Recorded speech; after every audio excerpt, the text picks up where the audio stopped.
전 세계 언론사의 긴급 속보가 동시에 터졌습니다.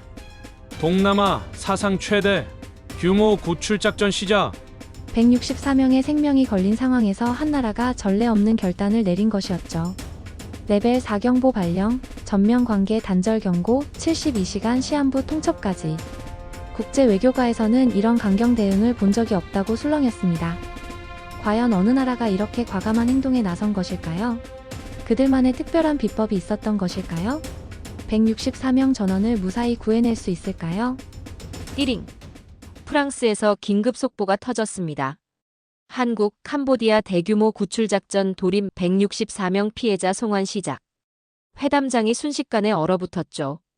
캄보디아 외무부 차관이 휴대폰을 확인하더니 얼굴이 하얗게 질렸습니다. 띠링. 띠링. 로이터가 이어졌습니다. 한국 정부 레벨 4 여행경보 발령 캄보디아 전면 입국 금지. BBC, 프랑스 24, CNN이 연달아 터져나왔죠. 한국 대응팀장은 휴대폰을 끄지도 않았습니다. 오히려 볼륨을 키웠죠. 30초마다 울리는 알림음. 세상의 시선이 이 회담장으로 쏠리고 있었습니다. 저는 30년 CIA 경력으로 수많은 압박 상황을 봤지만 이렇게 조용하면서도 강력한 외교 압박은 처음이었습니다. 한국은 말 대신 전 세계의 시선을 무기로 꺼낸 것이었죠. 새벽 5시 30분, 프놈펜 국제공항. 검은 정장을 입은 한국 대응팀이 내린 순간부터 이미 작전은 시작됐습니다. 공항 경비원들의 무전기가 바쁘게 울렸고 출입 심사선이 일시 정지됐죠.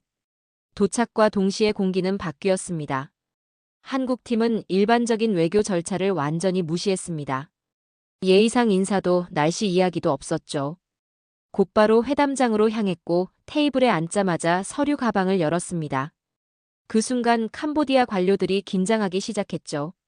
첫 번째 문서가 테이블 위에 놓였습니다. 레벨 4 경보의 정확한 의미를 설명하는 자료였죠. 단순한 여행 제한이 아니라 전면적 관계 단절을 의미한다는 내용이었습니다. 공항 폐쇄, 국경 봉쇄, 경제 협력 중단, 투자 프로젝트 중단까지. 캄보디아 측 통역사가 문서를 읽어내려가면서 목소리가 점점 떨리기 시작했습니다. 30년간 외교 문서를 다뤄본 그도 이런 강도 높은 압박 자료는 처음이었죠. 한국 대응팀장은 감정 하나 드러내지 않고 차분히 설명했습니다. 두 번째 문서는 더욱 충격적이었습니다. 온라인 사기 콤파운드의 정확한 위치, 피해자 164명의 상세, 명단, 가해자들의 신상 정보와 조직도까지 모든 것이 들어있었죠. 어떻게 이런 정보를 확보했는지 묻는 시선에 한국 팀장은 단 한마디로 답했습니다. 저희는 준비했습니다. 그 한마디에 회담장의 분위기가 완전히 바뀌었습니다. 이들은 감정적으로 달려온 게 아니었습니다. 철저한 정보 수집과 치밀한 계획 하에 움직이고 있었죠.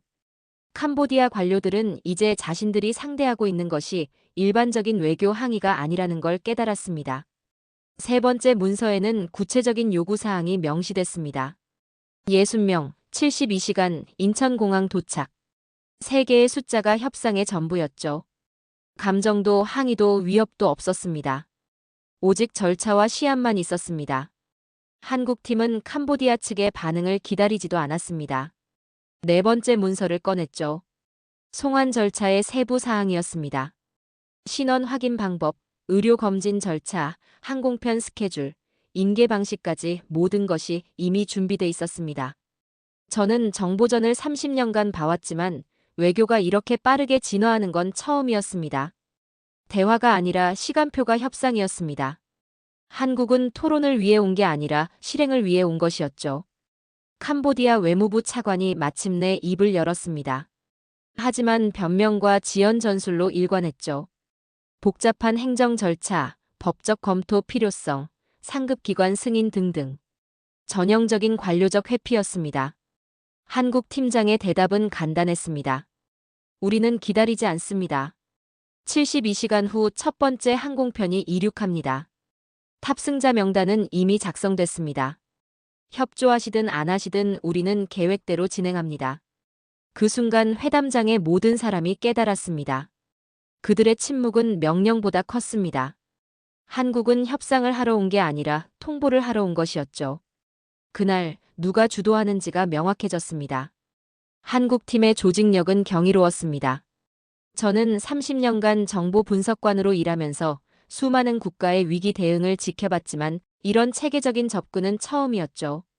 부외교부 차관을 중심으로 한 통합 지휘 구조가 핵심이었습니다. 민간 전문가, 정부 관료, 경찰 수사관이 하나의 창구로 움직였죠. 각자 다른 부서에서 왔지만 보고 라인은 완전히 단일화됐습니다. 한 목소리, 한 책임자였습니다. 더욱 놀라운 건 정보관리 시스템이었습니다. 검증되지 않은 정보는 절대 회람되지 않았죠. 루머와 추측은 문 밖에서 완전히 차단됐습니다. 외부 유출도 제로였습니다. 언론이 아무리 취재를 시도해도 공식 브리핑 외에는 어떤 정보도 나가지 않았죠. 한국팀이 꺼낸 세 번째 자료는 정말 충격적이었습니다. 캄보디아 내 압력 지점 분석 보고서였죠. 공항, 국경검문소, 통신국, 지방경찰청 4개의 핵심 포인트가 상세히 분석돼 있었습니다. 각 지점별로 담당자 이름, 직급, 연락처, 영향력 수준까지 정리돼 있었죠. 어디를 누르면 어떤 반응이 나오는지가 명확했습니다. 이건 단순한 외교 자료가 아니라 완전한 작전 계획서였습니다. 캄보디아 관료들의 얼굴이 점점 굳어갔죠. 한국이 얼마나 많은 사전 정보를 갖고 있는지 깨닫고 있었습니다. 네 번째 자료는 피해자 동선 재구성 보고서였습니다. 유인부터 수용, 강요, 송출까지의 4단계 루프가 완벽하게 도식화돼 있었죠. 도주 시도 실패 사례들을 분석해서 취약 구간까지 파악해놨습니다. 지도 위 빨간 핀 하나가 사람 하나의 귀환이 되는 순간이었죠. 한국팀의 협상 전술에서 완전한 혁신이 일어났습니다. 전통적인 외교에서는 감정적 호소, 도덕적 압박, 인도주의적 관점을 강조하죠. 하지만 한국팀은 이 모든 것을 배제했습니다. 오직 절차와 결과만 이야기했습니다. 귀국 인원수, 송환 시한, 인계 방식. 3가지 요소만 반복해서 논의했죠. 다른 건 일체 논의하지 않았습니다. 그들은 분노가 아니라 절차로 압박했습니다. 캄보디아 측에서 변명을 늘어놓을 때마다 한국팀은 같은 질문만 반복했습니다. 언제까지 가능한지, 몇 명까지 가능한지, 어떤 방식으로 할 것인지만 물었죠. 감정적 반응은 일체 보이지 않았습니다. 대응팀의 모든 문서는 법적 근거와 국제 협약을 바탕으로 작성됐습니다. 단어 수는 최소화하되 문장의 완성도는 완벽했죠. 모든 제안이 반박할 여지가 없도록 구성돼 있었습니다. 회담 3시간이 지나면서 캄보디아 측 태도에 변화가 나타나기 시작했습니다. 처음에는 변명과 지연으로 일관했는데 점점 협조적으로 바뀌었죠. 검토하겠다는 말이 진행하겠다로, 노력하겠다는 말이 완료하겠다로 바뀌었습니다. 국제 여론의 압박이 실시간으로 효과를 발휘하고 있었습니다. 로이터, AP통신, BBC, 프랑스 24의 연속 보도가 캄보디아 정부를 압박하고 있었죠. 한국은 조용히 전 세계를 협상 테이블로 끌어들인 것이었습니다. 하지만 한국팀의 진짜 전략은 압박만이 아니었습니다. 동시에 명확한 출구를 제시했죠. 협조하면 국제 이미지 회복과 관계 정상화, 지연하면 더 큰 압박과 관계 악화라는 선택지를 분명히 했습니다. 말수는 줄었고 약속은 늘었습니다. 회담장의 분위기가 완전히 바뀌었죠. 이제는 할 것이냐 안 할 것이냐가 아니라 언제까지 할 것이냐를 논의하고 있었습니다. 저는 그날 한국 모델을 목격했습니다. 빠른 결정과 조용한 집행. 소리 내지 않고 결과를 만드는 방식이었죠. 감정이 아닌 시스템으로, 압박이 아닌 절차로 상대를 움직이는 법을 배웠습니다. 다음 날 오전 9시 정각. 캄보디아 외무부는 약속한 시간에 정확히 문서를 제출했습니다. 1차 귀국 후보 60명의 상세 명단이었죠. 추상적인 숫자가 드디어 구체적인 이름과 얼굴을 가진 사람들로 바뀌는 순간이었습니다. 한국팀의 반응은 여전히 절제됐지만 미묘한 안도감이 느껴졌습니다. 24시간 만에 첫 번째 성과가 나온 것이었죠. 하지만 그들은 환호하지 않았습니다. 대신 즉시 다음 단계로 넘어갔습니다. 신원 확인 시스템이 가동됐습니다. QR코드, 지문, 사진을 활용한 3중 체크 방식이었죠. 한 사람의 신원을 확인하는데 평균 7분이 걸렸습니다. 한 칸의 오류가 한 사람의 상처가 될 수 있기 때문에 절대 서두르지 않았습니다. 의료 검진 체계도 놀라웠습니다. 공항 내에 임시 진료소를 설치하고 전문 의료진을 배치했죠. 신체적 상해뿐만 아니라 정신적 트라우마까지 고려한 종합 검진이었습니다. 진료소 주변에는 가림막을 설치해서 피해자들의 프라이버시를 완벽하게 보호했습니다. 항공편 배치는 더욱 치밀했습니다. 전세기와 전기편을 조합한 복합 루트였죠. 60명을 한 번에 태우는 것보다는 안전을 위해 20명씩 3차례로 나눠서 송환하기로 했습니다. 각 항공편마다 의료진, 상담사, 통역사가 동행했습니다. 가장 인상적인 건 언론 대응 전략이었습니다. 브리핑은 1회 원칙으로 정했고 그 외 어떤 정보도 외부로 유출되지 않도록 했죠. 피해자 2차 가해 방지를 위한 상세한 가이드라인까지 언론사에 배포했습니다. 한국팀은 성과를 자랑하지 않았습니다. 대신 피해자를 보호하는 데 모든 역량을 집중했죠. 언론의 관심이 구출 과정의 극적인 장면이 아니라 피해자들의 재활과 회복에 집중되도록 유도했습니다. 침묵이 그들을 지키는 방패가 되었습니다. 오후 2시 놀라운 변화가 일어났습니다.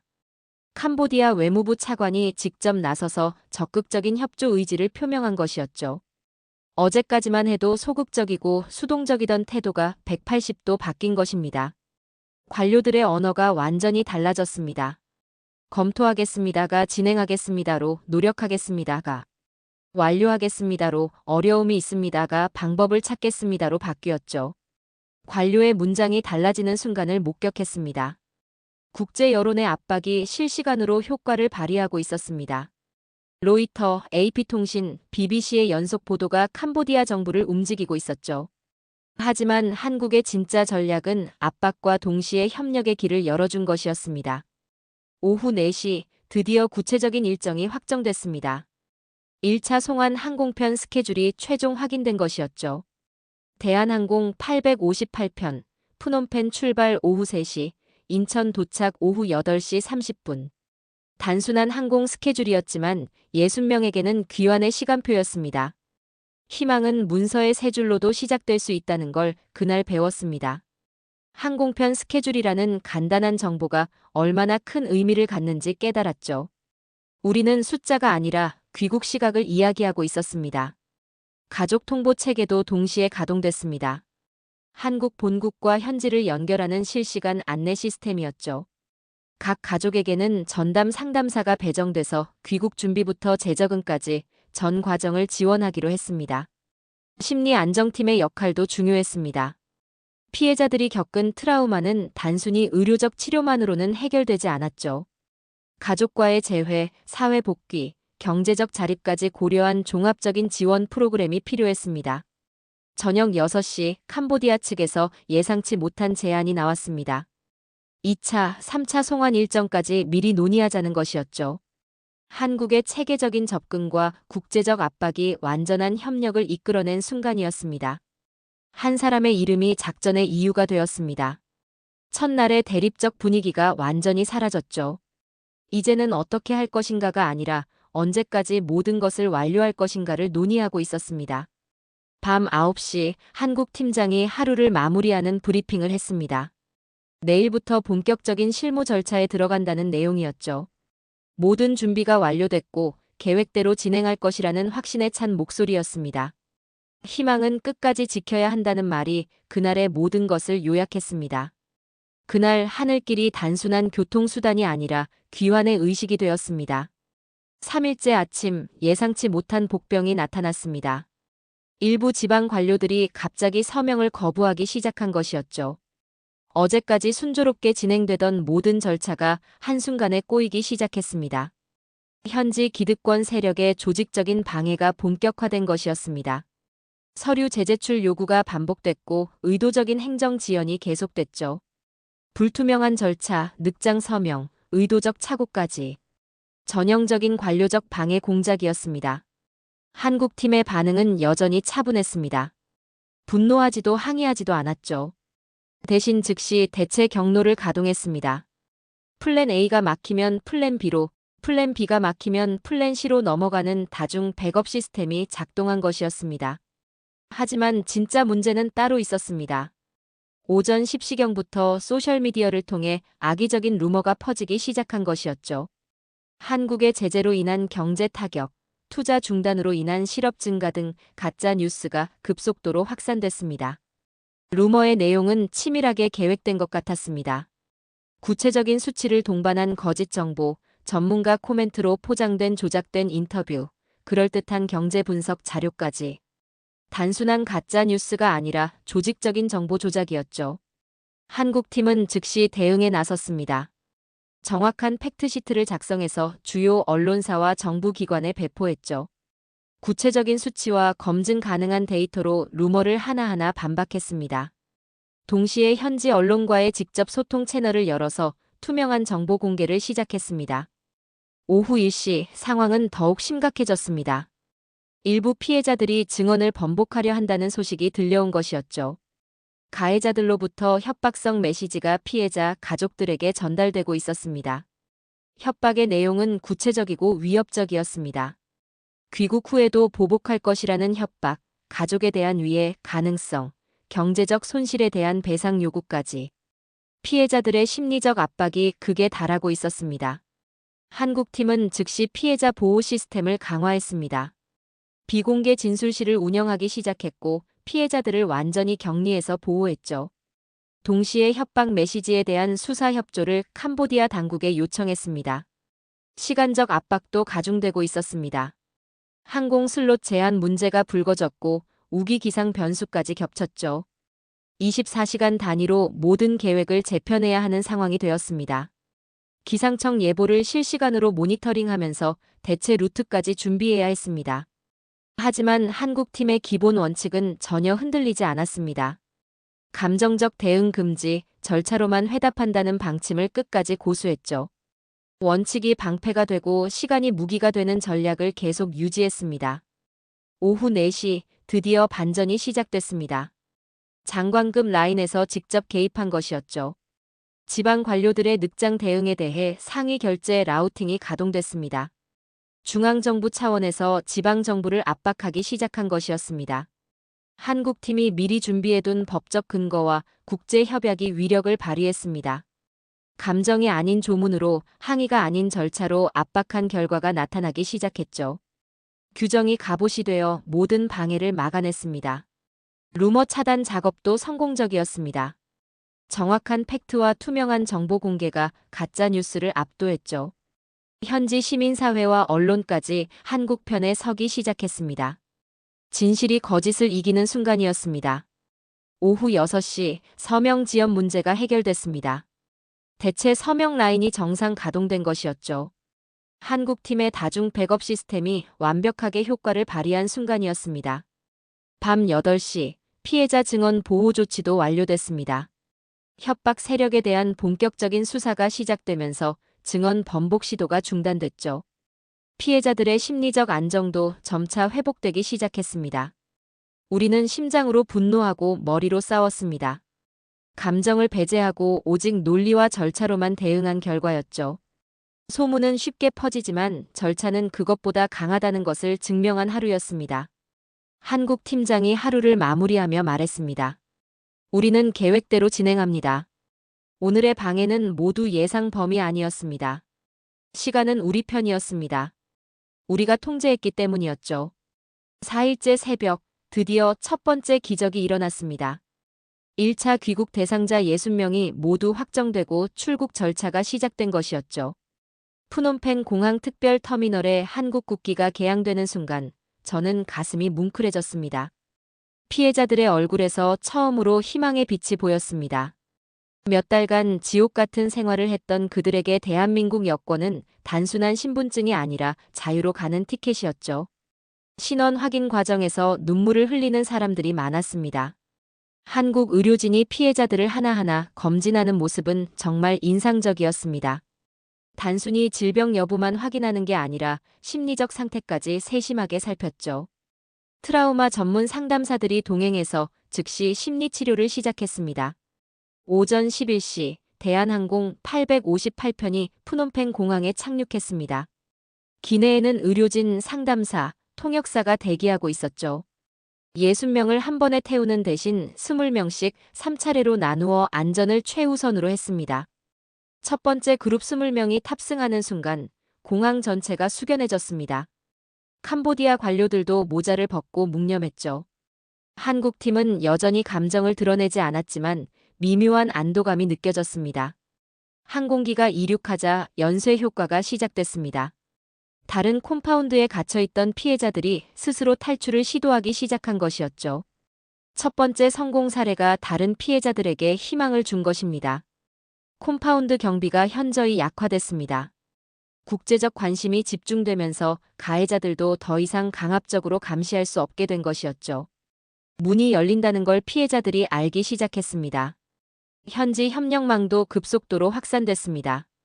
지방 경찰서에서 비공개 회의 요청이 들어왔고 NGO 단체들도 적극적으로 협력하겠다고 나섰죠. 상시 공동 데스크가 공식적으로 설치됐습니다. 가장 큰 변화는 사기 조직의 실체가 완전히 노출되기 시작한 것이었습니다. 통신 장비, 은행 계좌, 인계 라인이 차례로 공개됐죠. 국제 공조 수사 착수 신호가 떨어진 순간이었습니다. 한국팀이 확보한 정보의 양과 질이 압도적이었습니다. 가해자들의 조직도, 자금 흐름, 해외 네트워크까지 모든 것이 파악됐죠. 어둠은 목록으로 밝아지고 있었습니다. 오후 3시 인천공항 도착 소식이 전해졌습니다. 첫 번째 그룹 20명이 무사히 한국 땅을 밟은 것이었죠. 공항에는 가족들과 의료진, 언론이 대기하고 있었습니다. 하지만 한국팀은 환호를 미뤘습니다. 아직 140명이 더 남아있었기 때문이었죠. 환호보다 확인이 먼저였습니다. 다음 비행편 준비에 즉시 들어갔습니다. 주변국 여론도 변화하기 시작했습니다. 베트남, 태국, 라오스의 시민사회가 한국의 접근 방식을 지지한다고 발표했죠. 인권과 국익을 동시에 추구하는 프레임이 확산되고 있었습니다. 작은 귀환이 큰 귀환을 부르는 순간이었습니다. 지도 위의 점들이 점점 사라져가고 있었죠. 사람들이 하나둘씩 자유를 되찾고 있었습니다. 저녁 6시 2차 송환 일정이 확정됐습니다. 이틀 후 40명이 추가로 귀국할 예정이었죠. 캄보디아 당국도 이제 적극적으로 협력하고 있었습니다. 밤 9시 한국 팀장이 일일 브리핑을 마쳤습니다. 우리는 환호를 미뤘습니다. 마지막 한 사람까지 모두 집으로 보내는 것이 우리의 목표입니다. 그날 정의는 조용히 확산됐습니다. 소리내지 않고도 세상을 바꿀 수 있다는 것을 한국이 보여준 하루였습니다. 5일째 예상치 못한 역공이 시작됐습니다. 범죄 조직이 조직적인 반격에 나선 것이었죠.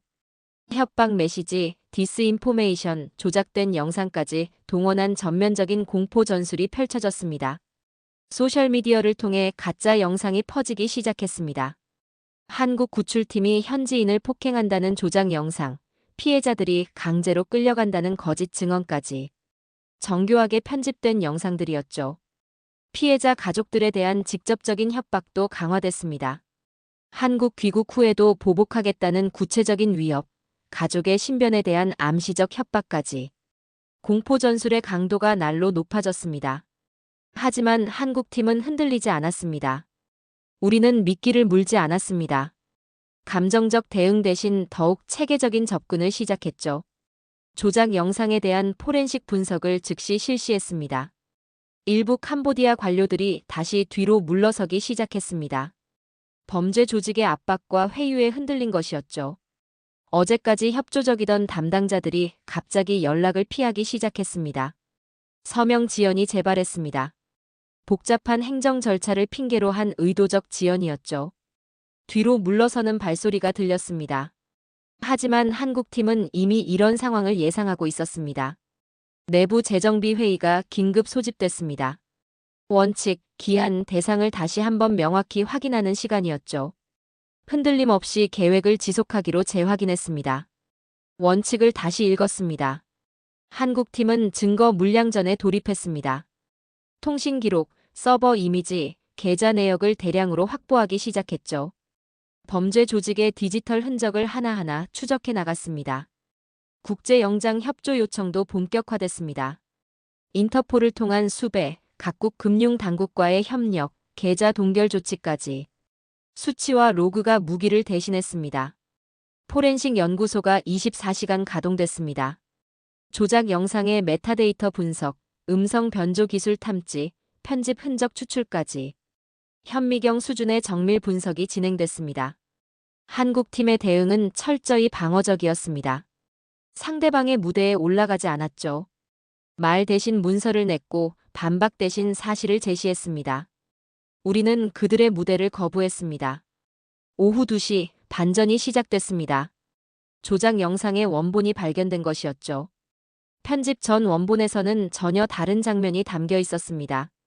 거짓이 진실에게 무릎을 꿇는 순간이었습니다. 협박 메시지의 발신지도 추적됐습니다. 콤파운드 내부가 아니라 제3국에서 발송된 것이 확인됐죠. 조직적이고 계획적인 디스인포메이션 캠페인이었음이 밝혀졌습니다. 캄보디아 당국도 진실을 확인한 후 다시 협조적으로 돌아섰습니다. 일시적 혼란이었을 뿐 기본 방향은 변하지 않았다고 재확인했죠. 흔들렸던 관료들도 제자리로 돌아왔습니다. 언론 대응도 변화했습니다. 더 이상 수동적 해명이 아니라 능동적 정보 공개로 전환했죠. 투명성을 무기로 활용하기 시작한 것입니다. 저녁 7시 2차 송환이 예정대로 진행된다는 최종 확인이 떨어졌습니다. 40명의 추가 귀국이 확정된 것이었죠. 역공을 뚫고 계획을 지켜낸 순간이었습니다. 분노를 전략으로 바꾸는 법을 한국은 알고 있었습니다.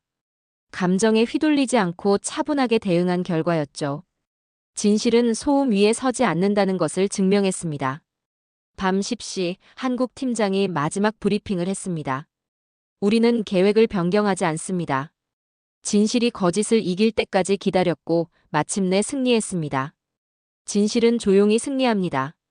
증거가 많을수록 더욱 확실하게 말이죠. 6일째 대반전이 일어났습니다. 캄보디아 정부가 대량 송환에 공식 합의한 것이었죠. 2차, 3차 귀국창이 동시에 열린 순간이었습니다. 상시 공동 데스크도 정부 차원에서 공식화됐습니다.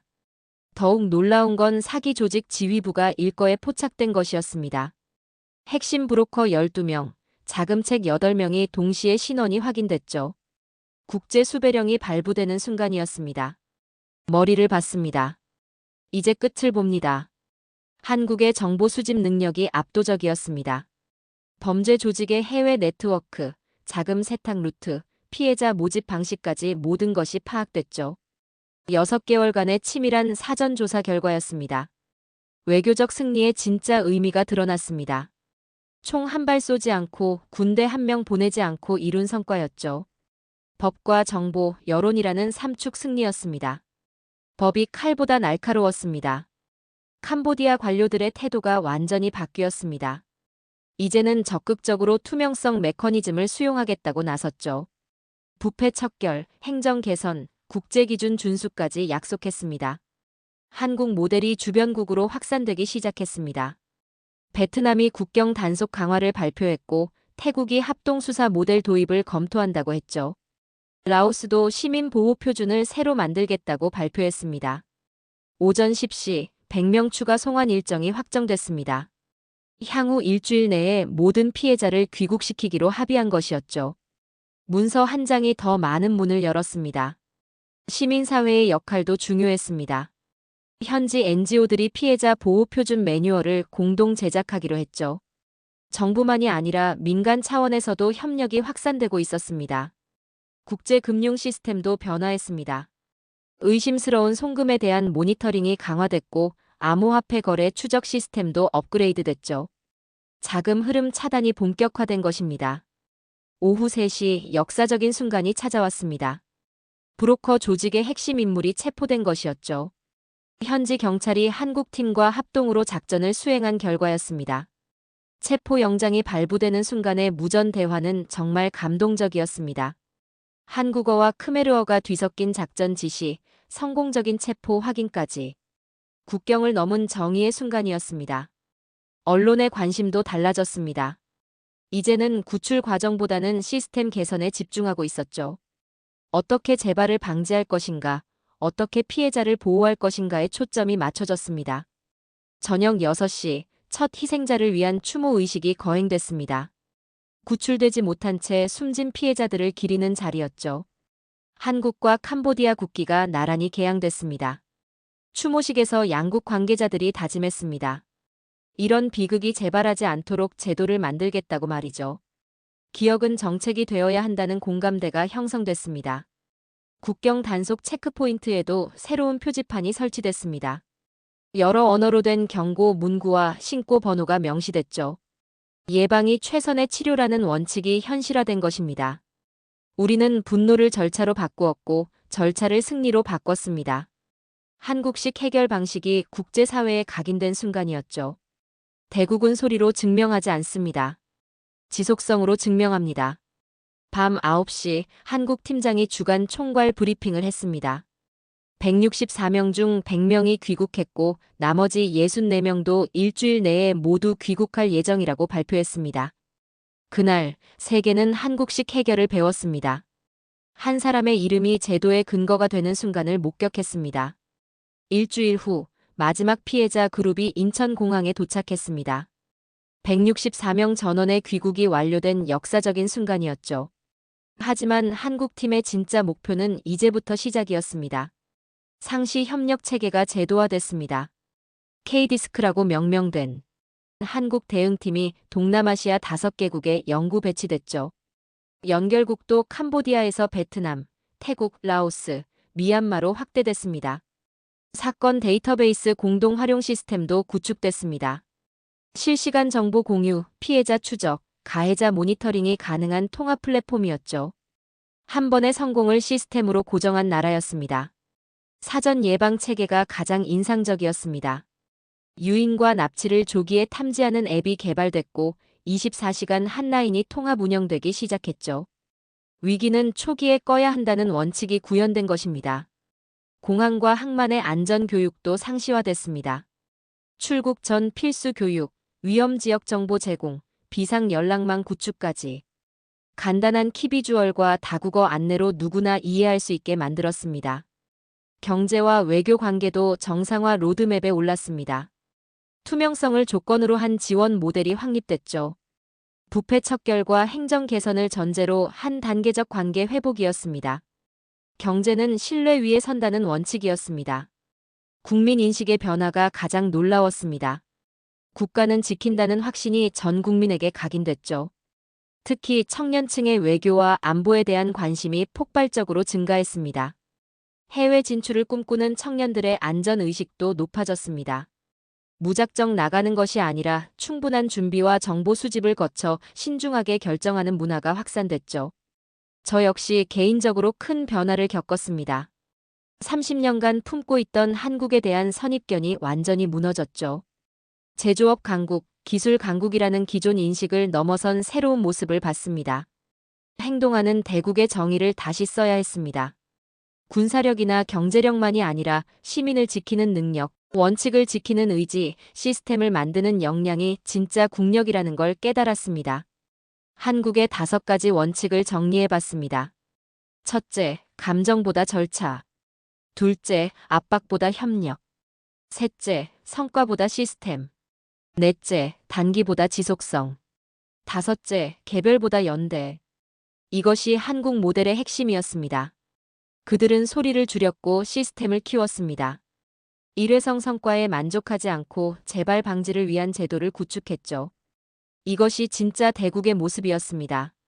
다른 나라들도 한국 모델을 벤치마킹하기 시작했습니다. 유럽연합이 시민보호 가이드라인을 개정했고 호주가 동남아 협력 체계를 강화했죠. 선진국들마저 배우고 있었습니다. 국제기구들의 평가도 달라졌습니다. 유엔이 한국의 접근 방식을 모범 사례로 선정했고 인터폴이 정보 공유 시스템을 글로벌 표준으로 채택했죠. 국격은 말이 아니라 귀환율로 증명됐습니다. 164명 중 164명 전원 귀국이라는 완벽한 성과였죠. 100% 성공률이 한국의 새로운 브랜드가 되었습니다.